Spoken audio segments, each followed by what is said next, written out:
to really go through where we left it, which is you're dropping what you charge and trying to secure a commitment.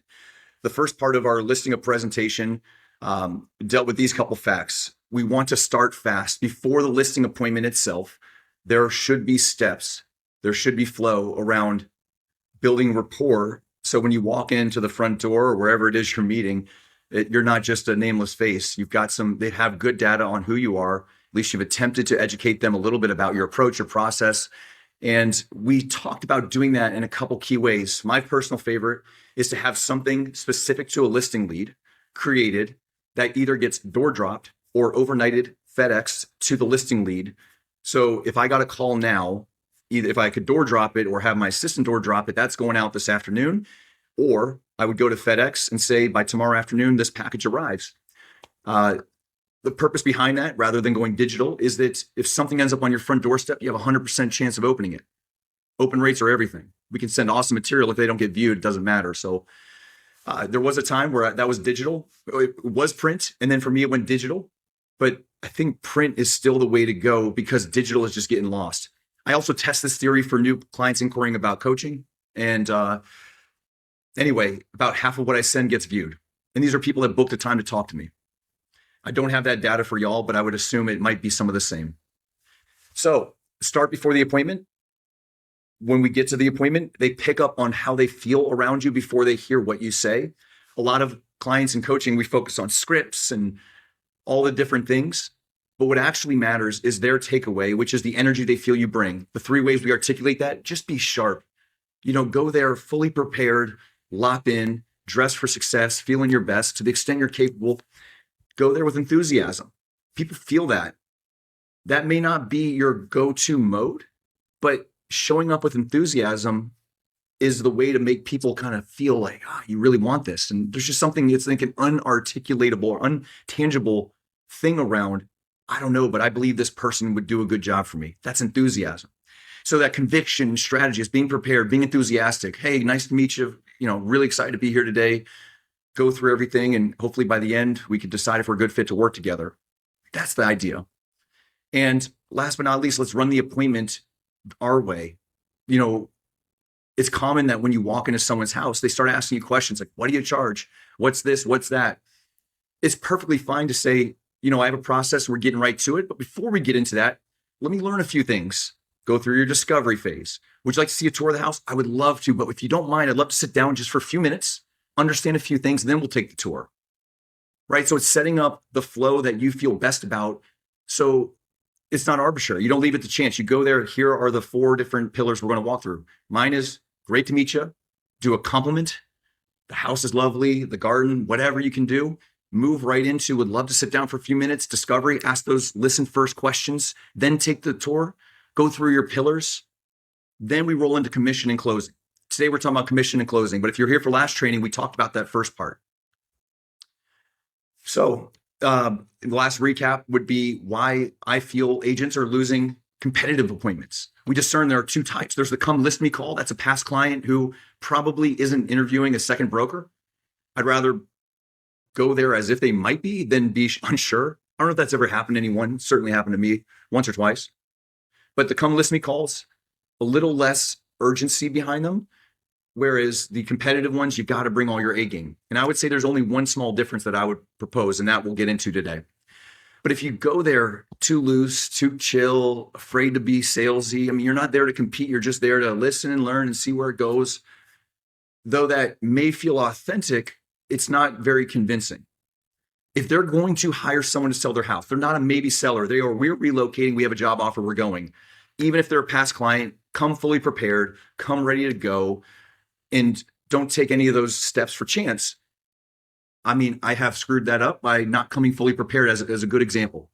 I'm dressed, everything's fine. Well, do you have any comps with you? No, I didn't bring it today, anything. And you just don't want to have that doubt sowed in their mind. But certainly when it's competitive, we have to come everything prepared and ready to go. It's easy to beat somebody who has a better resume than you, better statistics than you, longer years in the business than you, more awards than you, simply because they believe you are their best choice. It's not so much that that person objectively is their best choice. They're longer in the business with more stuff going. But if their takeaway is you're the person we should be bringing on, that's all that matters. And so that's conveyed through being prepared, being excited for the opportunity, showing conviction, having a strategy, a vision for their sale on their timeline and terms. And I wasn't fully convinced of that until I started beating people that were better in the business than myself, just because I went there with those things locked in. I used to be so nervous. Man, in my case, I was a lot younger than a lot of my competition. I felt like that would be obvious when I walked in and they would just expose me. Wait, how long have you been in the business? How many homes in my neighborhood have you sold? Like, so afraid of those questions coming. And yet, even if they did and you have good answers, that's fine. But it's more about how they experience you at the appointment level than it's any of that other stuff. So many agents want to get into their awards and all the accomplishments. And frankly, they don't give a damn. I mean, it's interesting, maybe, but it doesn't move them if they don't also feel you're their best choice.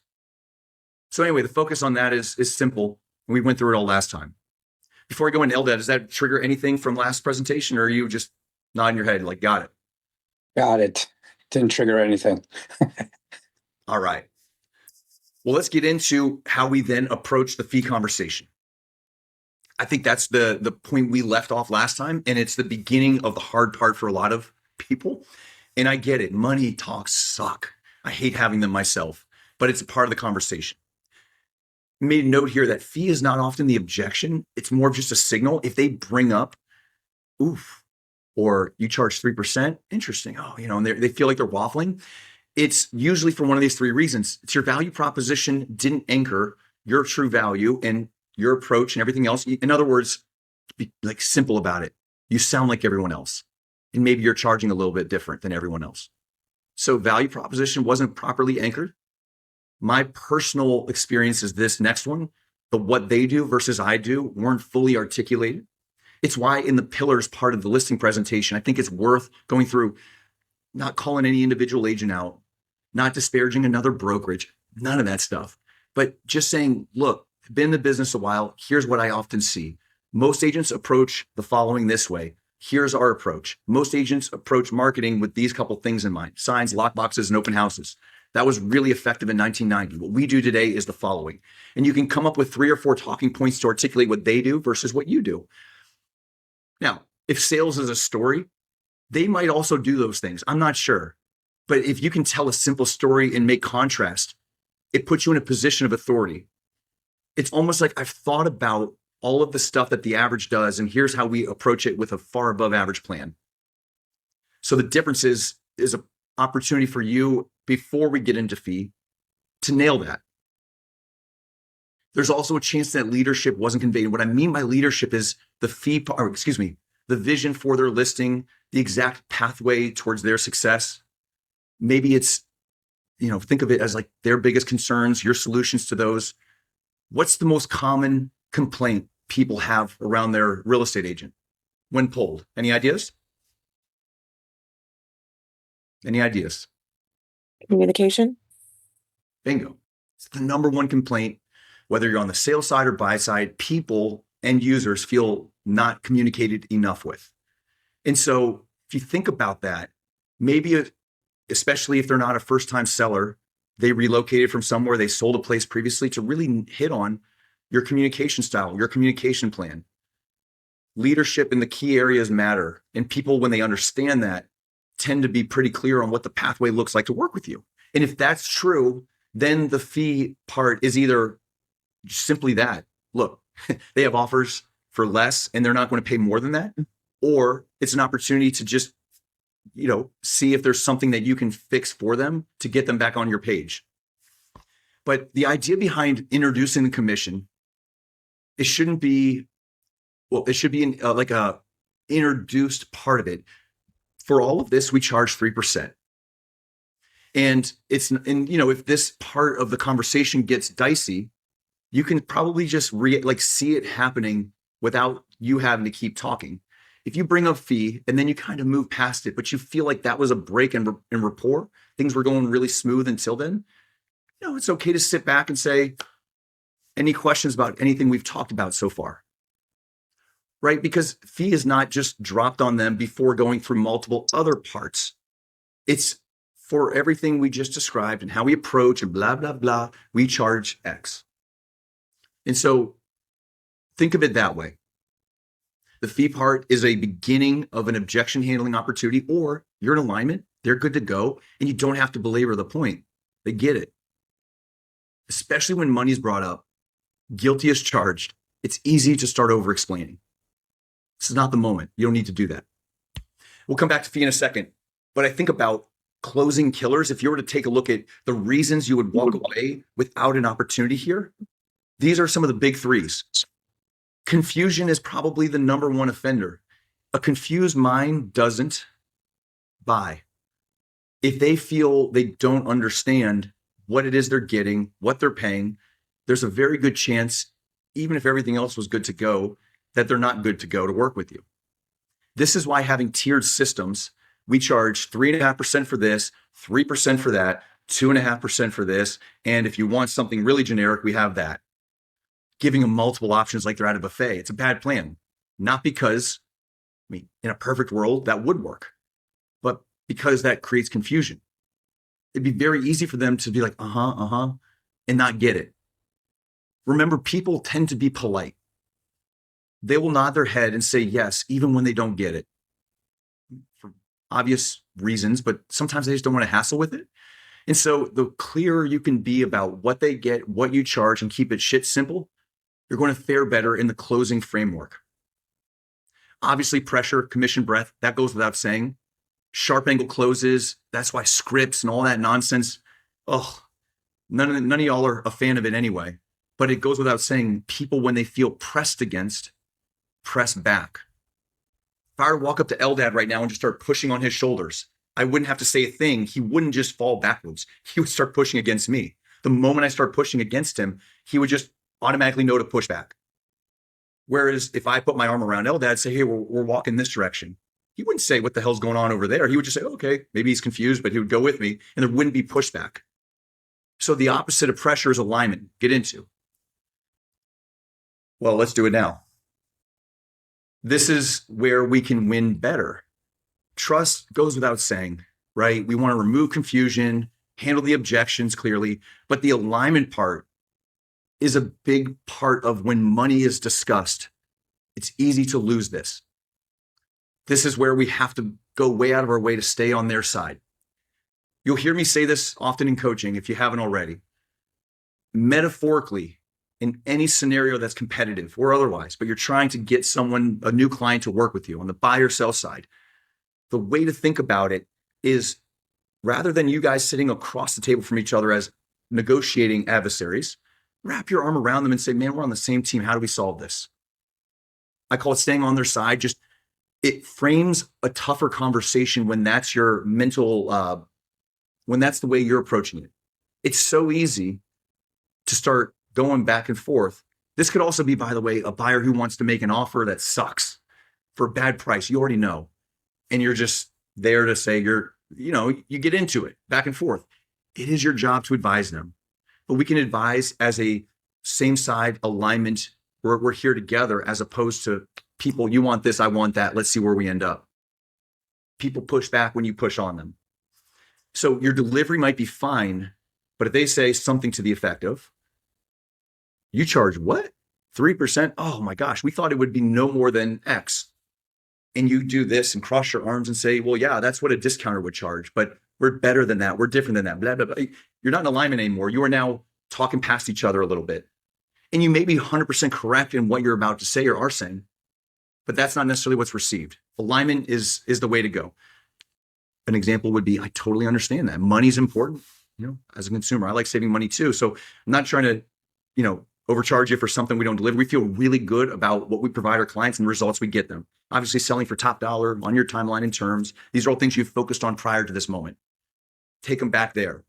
But look, I want to make sure we're on the same page. And, this is what we charge. And the last 18 sellers we've helped nearby have all paid that. And it's because they feel great about the service we provide. And we have a ton of 5-star reviews to prove it. But let me understand, is fee the most important part of this equation? Or is there something that I can kind of get into that would make you more comfortable with our fee structure? Or, you try to stay on their side. That's the idea. Today's not a day for scripts per se, but just frameworks. And so here is a framework to go through really anything, but mostly to have the conversation around, are we a good fit to work together? Step one is to acknowledge. Just acknowledge everything they say, acknowledge. I get that. That makes sense. Totally understood. Acknowledge. Take a moment. It's interesting psychologically what happens when people feel heard. Their guard goes down a little bit. And if you're talking about signing listing agreements, if you're talking about paying lots of money for representation, there's a good chance at this moment in the conversation, their guard is a little bit up. So take it down a notch. So if there is anything else that isn't working, try to isolate specifically what it is. If you're getting the pause, we're not sure, we got to think about it, that sort of thing means they're just either unclear on something or there's a part of the conversation, usually about money, that needs to be had. Clarifying is a part of that, but it's also looking like asking a question. If they say we have to talk to some other people, we need to think about it. Clarifying why that might be. It's the other side of the same coin. One of my favorites is to say, acknowledge, I totally get that. This is a big decision and I'm not here to force it early. My goal is to earn your business and work with you and all that. But just out of curiosity, what criteria were you planning to utilize when making a decision of who to hire? Because I feel like we're a great fit to work together, but maybe you're not sure about something. Is there something specific that I haven't addressed that is important to you? Is there something specific you're looking to learn by talking to other people that we haven't addressed here today? Or are you just checking the box that you said you need to check? Like you're doing what you feel like you need to do. But try to clarify it. Maybe it's just, now we already committed to talk to a couple people and, we really enjoyed this meeting. We learned a ton and we like you quite a bit, but we just feel that we should keep our word to talk to, the person coming tomorrow. Problem. Glad. Is there anything else though that I can clear up for you before that? So you're just clarifying. Re-anchoring into their goals. This is to bring them away from fee or away from some problem and come back to what it is they said is important. So if I were to meet with the seller and go through the proper discovery phase, I would have a lot of information about what's behind this sale. When money comes up and there's pausing and uncertainty, anchor back to what's important and make sure that they feel, in other words, get them to agree with you. You don't tell them, I'm the solution to what you want. I'm the best choice for what you want to see happen, but see if you can get them to agree. But going back to those reasons, those goals that they have is a good way to go. Look, it sounds like maximizing the sale is paramount. Like every dollar matters. You have a new kid on the way. You're relocating to a more expensive area. You're retiring. And you have this secondary goal of doing it before the fill in the blank date. And we already know the faster we sell, in other words, the fewer days on market, the higher probability the price will be greater. And so these two things work hand in glove. And that's what's most important. Someone who has a vision for that. And I believe I laid that out for you today. Is that truly what's most important about this sale? Oh, it is. Yeah. Okay. And you go through it that way. But re-anchoring to their goals is a strategy behind getting them to go back to what really is important, not 0.25% of a listing fee. Right? When money or these little disagreements come up, people do get hung up on the disagreement. This is the attempt to take them off and move them back to what's really important.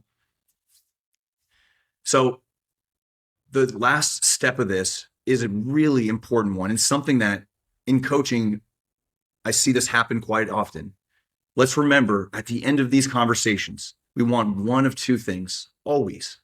The first step is the ideal step is to get them to shake your hand or literally sign a listing agreement and say, you know what? I think we're a great match. Let's do it. If you don't have a listing agreement, you'll have the DocuSign this afternoon, right? That's ideal. Don't always go that way. A lot of times we got to think about it. We're talking to other people. You gave us a lot to think about and you've tried to clarify and there's nothing specific coming up, but they just are the type of people, and you'll meet plenty of these. Maybe you're this way yourself, that always commit to sleeping on something before making a decision. Fine. Those people drive me freaking nuts, by the way. But then it's not going to be, you get a listing agreement. The decision is clear next steps. So you have two paths. We're working together, or here are the next couple things that will happen. What that specifically looks like, when are we talking again? It doesn't have to be any of these in particular or in this order, but when are we talking again? When will your decision be made? is there any criteria that I haven't addressed? And if so, when, like, is there something that we can talk about at a later date to try to clear that up? Maybe we would like to talk to some references. I will send 2 references to you after that. When do you think we can have another conversation? Clear next steps, what they expect, what you expect. And so hopefully there's alignment at the end, even if there's not an agreement to work together. The inverse of this, I don't know if this has happened to you recently, but this happened to a client recently in coaching, and it's common. If we don't have clarity on the next steps, what's going to happen is you're just going to be wondering what's up. Your follow-up becomes a lot less clear. How do I approach my next steps? Do I bother them? Do I wait for them to contact me when a decision's made? Do I leave it to chance? I mean, this is all uncertainty. It makes it a hard place to compete from. So I look at it as twofold. You're trying to push them towards a decision around alignment, like who they think their best choice is, not the best fee, not all these things. And if they aren't able to do that right now, no problem. What are the criteria? What are the steps? And when can I talk to you again? Or when do you think you'll be making this decision? And I will then have a good sense of my next steps. So this is an easy 5-step framework. You don't need all 5 steps all the time, but it's the 5 pieces to win a competitive appointment. You might be saying right now, shit, I don't need to do this with my past clients. You would be probably right. This is mostly when it's competitive, but there are still situations. I think what comes to mind immediately is divorce. Past clients, they're not on the same page. And one of you might have a better relationship than the other. And by their attorney's request, they have to talk to more than one broker now. So you feel it's a shoo-in, and yet you're actually in a competitive appointment. Maybe it's that their daughter-in-law just got a real estate license. And yes, you help them buy 3 houses already and sell 2. But that daughter-in-law is a player now, is a piece of the puzzle. And if I don't have clarity and came to the appointment as if it's a little competitive, I might miss it because they were actually toying with the idea of hiring her, and I went there way too casual, didn't get clarity, didn't make them feel I was their best choice. And maybe they give the daughter-in-law a chance. I don't know. There's different things that happen, even though you feel it's a guarantee. This is true referrals, all this, right? Before I go further, any thoughts or questions? Any thoughts or questions? Yeah, I have a quick thought. I mean, you didn't get into it, but just an additional comment on the commission question. I think, and I used to do it, but I got over it years ago, which is we have our own neuroses about the commission question, because we think that everybody cares about 2.5 versus 3%. So we're so like defensive and ready to talk about it. And like you said, a lot of times there's no conversation needed to be had. They're just literally looking for clarification. What is your fee? My fee is 3%. You move on. It's never brought up again and they sign. We just have to always go in with the attitude that it's not a big deal, but be prepared for how to handle it if it is. Because I've seen a lot of times you go and you just all of a sudden you're bringing up an objection that was never there. And once you start bringing it up with that energy, all of a sudden they start thinking like, oh, maybe that is something I need to really think about and worry about. So there's really that balance of not turning it into an objection when it isn't actually an objection. The way I put that, Eldad, you are so right. I say don't solve problems that they haven't brought up. Don't solve objections that were not to the forefront. So you said it perfectly. It may not matter to them.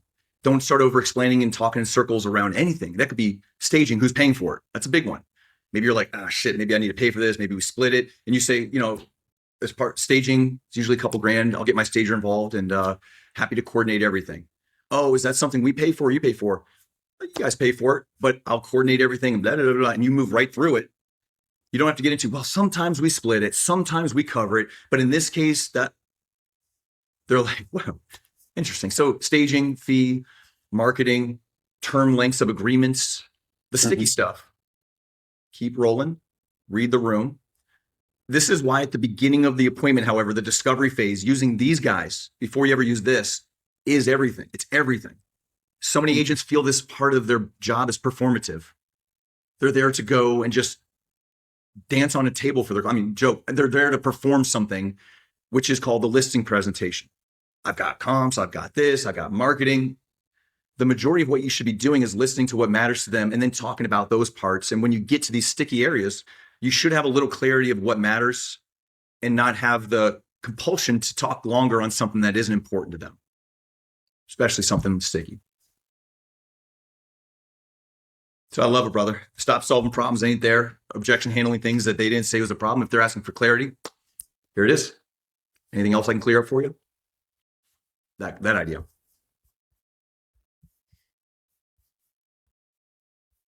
There's a thought about one appointment versus two appointments. Anyone have any opinions there? Meaning if you go on a listing appointment, are you taking one of them, bringing everything with you, or are you doing two? I prefer, I'm sorry, go ahead. Who we got? Someone named iPhone. Okay, iPhone.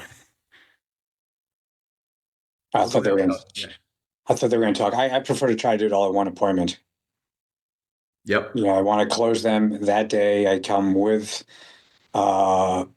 listing agreement ready to be signed so that, we can pull out a pen and paper and just get it done right there and then. I think, if you can get them, and it doesn't always happen in one go, but, if you leave it open for another meeting and give somebody else an opportunity to close them, that's my philosophy. If I feel like I can't close them that day, then I may try to close for a second appointment, reading the room, but I try to get it all done in one meeting. I think that's great. Anyone else? We're going to talk about it here. This is a common question I get, both in coaching as well as when I do events. People ask, does it make more sense? And it's almost like there's an orthodoxy around some of these questions. If you ask your sales managers, oh my gosh, you should always do X. You go to a coaching event, oh, you're crazy if you don't do it this way. There's no wrong answers. Like, let's just be clear. Eldad brought up a very good point. If you can do it all in one shot, why make it two? Just because you're supposed to do it that way makes no sense, right? So my baseline experience and recommendation, therefore, is come prepared to every listing appointment with everything required to get a listing at the end of that appointment. If you do that, you don't have to make the full decision going through the door. If you come fully prepared, you have opportunity both sides. Here's what you'll hear people say though. Man, it takes 30 minutes to prepare a listing agreement, print it out, put it in a folder. Then I got to bring this, then I got to do that. Let's just say end to end, it's an extra hour worth of prep work to get everything dialed in. It will pay dividends if you do every once in a while. And that 1 hour becomes very valuable.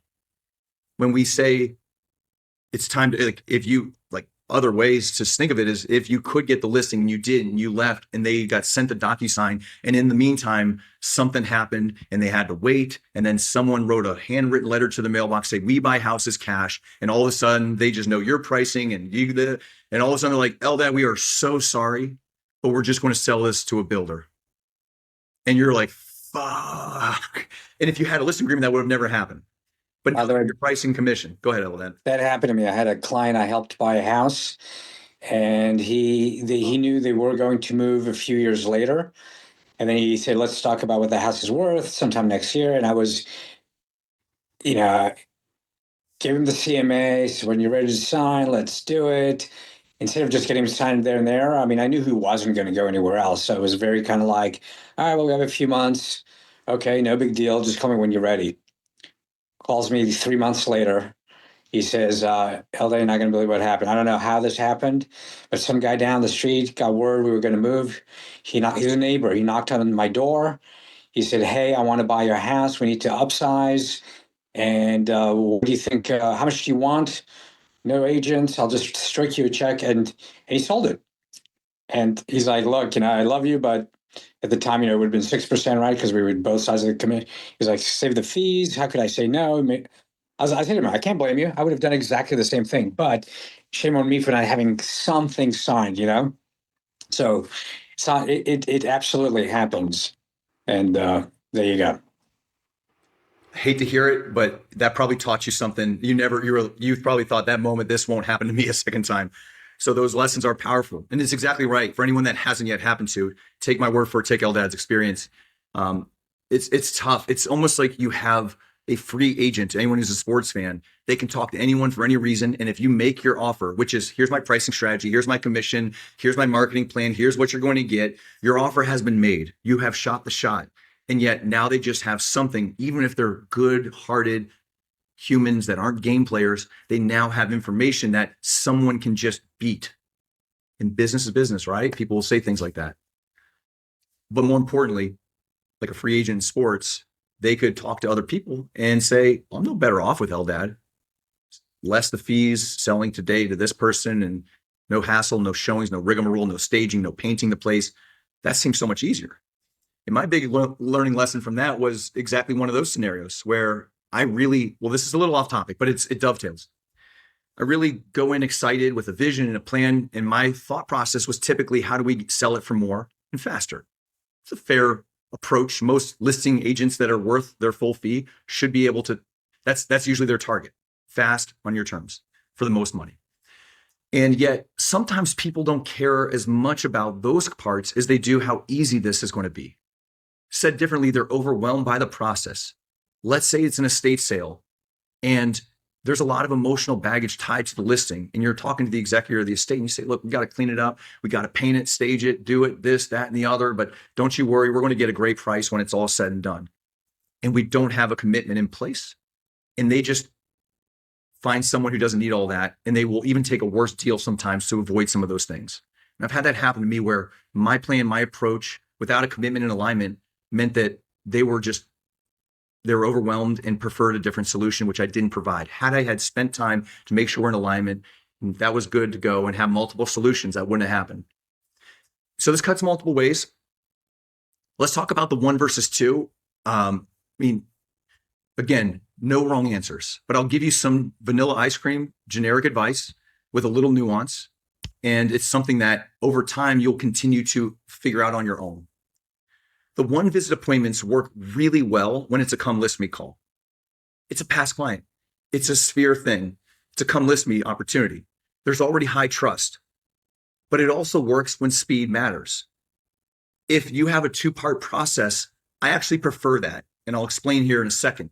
But what we want to be sure is that if they're in decision-making mode and you walk out the door without them agreeing to work with you in some agreement, and someone's coming that afternoon, there's a very good chance that that person might get it if they're keyed in on the speed of this matters. They're ready to make a decision today, tomorrow. This is also why asking those questions are really, really important. But one appointment, bring all your stuff. If you can do it, feel it out, get it done. There's another side to a one appointment that doesn't work so well, especially when it is competitive, especially when they say we're interviewing 3 brokers and you pick a date and time. If you have the ability, by the way, to be the last, say, great. You don't have to say in a weird way, Jonathan, we're interviewing 3 brokers. We got your information from a friend who said you're a great choice. And anyway, we're open to having the conversation. My answer to that wouldn't be, great, let me know when. I would say, fantastic, honored to have the opportunity. When are you having those other 2 meetings? Are they already scheduled? No, they aren't yet. Oh, okay, that sucks. And you don't have the information. And they say, yeah, this and that. Wonderful. How does Friday work then? And I work myself in toward the end of it. It's just asking a question. But if it's competitive, 2 appointments tend to work well because you can then give them, when you're not the last person in the line, you can give them a harder reason to not just go with someone else because you haven't shot your shot. They don't yet have your offer. They have an idea of what it's like to work together. But if it's truly competitive and you don't have, you don't believe you're the final person in the line, still bring everything with you. But within a few minutes in the discovery phase, if you just think you're on a job interview, the connection isn't quite there, and this is a very business-minded transaction, at that moment, I would lay out the best way this works. So I come and I meet you today, I view the house, and then I take all that information back and I do a deep, thorough market analysis because the time of year matters, all the things that we're going to learn today segue into where I think we are in the range. Every agent has an idea of the range, but not every agent has specific outcomes tied to where you fit in that range. And I would like to come to you with a complete plan that includes all that information. Sound fair? Like, yeah, okay. So I'm here to listen and learn. Part 2 is to show you everything and ask if I'm, compete for the business. So 2 appointment will work better in that case. This also works especially when the properties are a little bit hard to price. If anyone works in a place that there's a huge range, where I live, there are $500,000 single families and $30 million single families within a couple miles of each other. And so there's quite the range. It's better to say, I'm here to listen, learn, come back with a complete plan and a picture.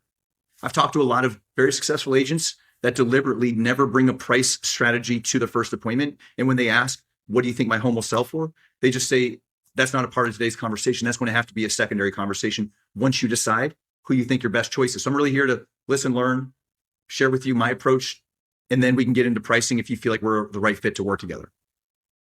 I find that personally a little on the aggressive side. Like it would be easy at that moment to break rapport and not be on the same side. But I also understand what's going on there. It sets up, you can't ghost me and just go with someone else because you don't know yet what you have in me. And so my entire purpose during this meeting is to invoke curiosity, to get you to believe what they do and I do are fundamentally different. My approach, the solutions, my value proposition, my brokerage, my care and competency story, all the things we talked about last session, sow the doubt that they don't have a complete picture yet until they hear you out finally. And the second meeting sets it up quite nicely. No wrong answers. But if you don't feel like you have control and rapport, it might be sensible to go in with a two-step in mind. I've done it both ways. It also helps if you're fully prepared for every meeting because then you don't have to make that decision before you're halfway through the meeting itself. Like even if you bring the comps, they can stay in the briefcase, stay in your bag, or you can share with them, say, this is a range, however, this reflects a range based on a number of factors that I just learned today. And I'd like to put together a complete plan. And if they give you some pushback at this point, this is a signal to me to stop and say, it sounds like you're ready to make a decision sooner than what I anticipated. Are you looking to make a choice today, or are you just, like try to nail down what they aren't so in love with the second appointment about? Yeah, we've already talked to everyone and we're ready to kind of just figure this thing out. Awesome. Well, let's do it this way then. What criteria are you going to utilize when making this decision? Because pricing is pricing. It's completely separate from what we do. And you can try to get them to agree that you're the best fit without needing the pricing strategy. And if it's absolutely required, you have it with you. You can have the conversation and compete on that basis. That's less than ideal. But the two appointment gives you an opportunity to feel out resistance. They're not going to schedule it. Red flag. You don't say, that's weird. Why not? You say something to the effect of what we just talked about. This is typically how we structure it. Is there any reason that that doesn't work for you? Thoughts or questions on that part? Coming down the home stretch here. One quick comment. If you're going in with a two visit plan, I would 100% still have the listing agreement with me because, like you said, last thing you want to have them do something, you get to the point where they're like, let's move forward, and you're not ready for that. So even if your plan was to always come back for a second, like you said, leave whatever you don't need in the briefcase, but have it all there because you never know how it could play out. That's all. Brother, I learned that early in my career a few different times, and there wasn't a meeting that I went to, even if it was a for sale by owner, something on the fringe. I'd rather have the stuff with me than to be without. A lot of agents do this thing now where they shake hands and say, you'll get a DocuSign this afternoon. I freaking hate that strategy. I can't tell you how many people say yes, and then the moment you leave, they start waffling on the decision. And the DocuSign's not going to address anything. You don't ever want to give the impression of the pressure, right? But something to just for you guys to think about is you're going to learn nothing new about me when I leave.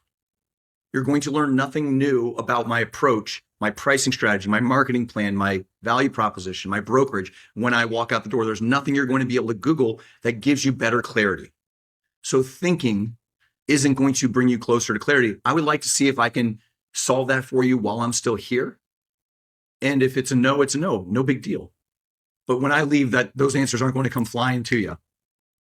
And so say that in your voice if it makes sense. But that competitive level energy can sometimes bring out the true objection. Let's talk about in the home stretch here, the post-meeting, especially if you're on a two-parter. But maybe you planned on the one part meeting, you shot your shot, it didn't work. We got to think about it. We're the kind of people that need to sleep on it. You're going to hear all those things, even if you're getting the business. Again, I can't stand it. But here's the 3-touch rule. The big mistake here is to walk out the door, unclear on next steps, and leave it to chance. We've addressed that. But if you have a clarity on when you're supposed to talk again or when a decision will be made, that's equally as useful. We should know by this Saturday. You're like, it's Thursday. I got Friday.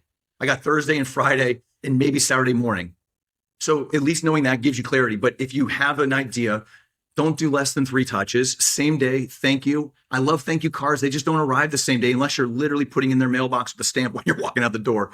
I don't know. But a same day thank you, email, text, do a little recap and remind them what the next steps you talked about were. The next day, or certainly within the next 24, 48 hours. I mean, it doesn't have to be the next day if this decision is going to be a while, but have something to bridge the communication gap. My favorites were tying back into some aspect of the conversation, meaning the house needs painted. Rather than just waiting if they hire me, say, I've got an awesome painter who does it for a great price for my clients. I would like to connect you. That's a reason to reach out. My stager, she stays busy or he stays busy. And I know you're still trying to figure out everything and who you're going to hire and what, blah, blah, blah. But happy to set up a complimentary consultation this weekend, no obligation whatsoever. But if you do decide to work with us, this is something that will let us hit the ground running and get your home stage much, much faster than waiting for that decision to be made. You can find reasons through vendors and connections to reach back out. But it could be, I thought of something from our conversation. Here's an insight or something that I think would be helpful to you as you're going through making this decision. These are food for thought, but have something beyond thank you for a different follow-up. And then the last one would be offer decision support. My thought is like, it's not pressure, it's clarity. You know, how do we just decide if we're the right fit to work together? And if you've tried to articulate the next steps, that might look like just saying, you know, I know you're still making decisions, no rush whatsoever, but I thought of you today and felt compelled to reach out and just see how everything's going. I know you're still making a decision and that's fine. There's absolutely no pressure, but curious how your other meetings went. Did you learn anything that maybe could help us revisit any part of our conversation? Or my personal favorite is, I've got an idea. Something came to mind after meeting that would be really cool to talk about. I know you're still making a decision, but as soon as you're ready, can't wait to share it with you. It's that fear of missing out, dangling that little carrot, right? But the touch points after a meeting are just as powerful as those before the meeting. Doing a great meeting is 75%, but setting rapport before you show up, which is what we did in part 1, and this on the end of part 2, for those who didn't get a commitment to work together yet, is where so much can happen. I promise you, agents leave it to chance way too often. I like to articulate, it's $1 million sale and I'm getting 2.5% less my split. This is 20 grand. This follow-up is worth $20,000. Like, could I be bothered for 20 grand? Yeah, you better believe it. Let's not leave it to chance. Excuse me. Last 2 slides and we're done here. Closing hack. This is one of my favorite. Takes all the pressure off. No cost to cancel agreements with 24-hour written notice. And the additional provisions of your listing agreement, I personally think this is a fine strategy in a competitive situation to lead with. You don't need to bring this up only if there's an objection. What does that signal? What is this signal when I say, if you don't like me, you can get rid of me at any point with zero obligation or cost? What does that signal? What am I telling you without telling you? What if I said in coaching, Confidence. and if at any point you're not happy with what's going on, 0 questions asked, you can get out of your agreement. But shows confidence. Bingo. I don't need to say it. I already know I'm your best choice. And you know how? I'm going to prove it to you. Find another agent that has a 0 cost 24-hour cancellation clause in their agreements. Meaning, if I don't get what I say I'm going to get for your house, if I don't do the marketing I say I'm going to do for your home, if I don't provide the experience that I said I'm going to provide for you, I can be fired within 24 hours. This is the ultimate accountability structure that I'm not here to bullshit you. I'm here to earn your business and prove it every single day. Now, you can be explicit like I was, or you can just let them figure that piece out. But it's a huge thing because the second part of it is this. The biggest secondary complaint beyond communication when it comes to real estate professionals is I didn't get what they said they would deliver. They said they would do all this marketing. I didn't see it. They said this would happen. I'm not sure it did. Well, this is an insurance policy, Mr. and Mrs. Seller, that I mean what I say and I say what I mean. Also, it completely alleviates control freaks. You know, I don't want to be tied up in an agreement. Don't worry. Mine are 24 hours long. The point is, having this in my agreements for the better part of a decade, I can count on one hand how many people ever exercise it. And these were people I probably would have fired anyway. They were the wrong client. Alignment was not there, and they used it before I did. It's a very low risk strategy if you got a good client on your hands. It also says I'm going to put out all the marketing and do all that stuff, and there's zero recourse if it goes sideways. I just love that so much. I like also framing this as a two-way evaluation. Most agents are there eagerly trying to earn their business. When I walk in, I start by saying, I'm not sure I'm your best choice. I'm here to listen, learn, understand what matters to you, your timeline, your goals. And by the end of it, I'll tell you if I think we're the right fit to work together. So I'm here just like you are to evaluate if we're in a good alignment structure. Mm-hmm. You can throw the old thing out of I only take on 4 clients at a time, 6 clients at a time, whatever you say, exclusivity. It's a two-way evaluation. It's not a one-way thing. Flips them immediately from, oh shit, this is not just someone here to get my business. We're kind of doing the same thing. My last favorite is if they say something matters to them, such as staging, such as whatever, and it's a full fee piece of business that you're reasonably happy with, don't be penny wise, pound foolish. Say yes. The biggest problem is one of the biggest challenges is you lose something because you didn't take the objection off the board. And if there's something that just a few bucks or whatever can solve, just say that's not a factor. Anything else? We'll take care of that. And then just zip it. Oh, okay. So you're ready to go? And I think a lot of agents get caught up in, I shouldn't have to pay for that. I shouldn't do this. Be discerning. Don't be a dummy, as none of you are.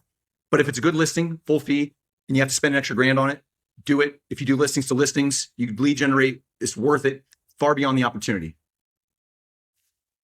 My final thoughts here. We're not here to convince people. This is all about leading them to a decision that they want to make. They're going to hire a listing agent. The beautiful part about what we do is that this is not optional in most cases.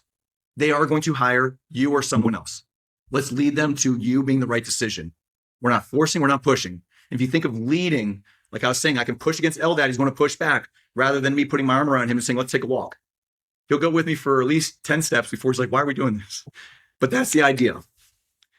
If you leave the listing appointment without clarity, next steps, their goal, game plan, all of that stuff, it's going to be very difficult to secure their business. So use it as a litmus test. If you cannot walk away clearing up next steps, red flag city, there's a reason. They're not telling you something. You can either spend time at that moment to try to unearth it and uncover it, or save your freaking time and be like, call me if you need me, and you already know it's bad. But next steps for the right fit, even if you're in the conversation, should be very easy to articulate. So leaving it to chance for those people is a huge missed opportunity. And I always say I don't close for the signature. I close for alignment connection. That's true even in coaching. It's true in everything I do, but it's certainly being true when I want to be your listing representation. We're about to work together for months. We're about to go through some high stress stuff together. I want you to be 100% sure that I'm the right choice for that journey. And I'm not closing for some arbitrary signature that you're not feeling 100% about. So focusing on the alignment, the connection, those are pieces that will get them closer and closer to you. And if it's still a money objection, you can handle it and move on. I would say about 20% of the market is concerned with fee and fee only. They should call Redfin. And you know what? If you sense it, I would even say that. I'm not the best fee you're going to find. In fact, there are always people to do it for less. There's someone right now that will list your home for $300. It's just not going to be me, but you have those other things. Do these other factors matter to you? And if the answer is just, it's fee, you're not going to win that no matter what. And so we're not going after the 20%. Sometimes you fall into a trap where you're at a meeting with them. You're like, ah, dang, that's what we're dealing with. Usually you feel that out before the first meeting and you can make that decision. But if you're at that meeting and it's not all about fee, it's about connection and alignment and those other parts, that's where we got to spend the majority of our time, and the money should be an afterthought. Thoughts or questions? I'm out of time, and I'm certainly almost out of voice.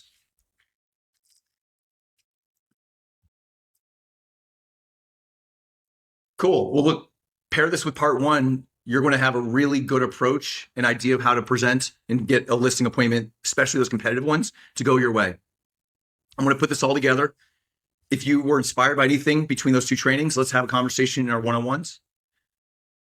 But the difference between getting an extra listing or two versus not, I want to just like make this clear before we break up here. It's not the one or two. This stuff becomes exponential. That one or two turns into a relationship that refers you to two or three. Those two or three refer you to another 3 and 4. It's like dropping a rock in the pond. There's ripples and waves.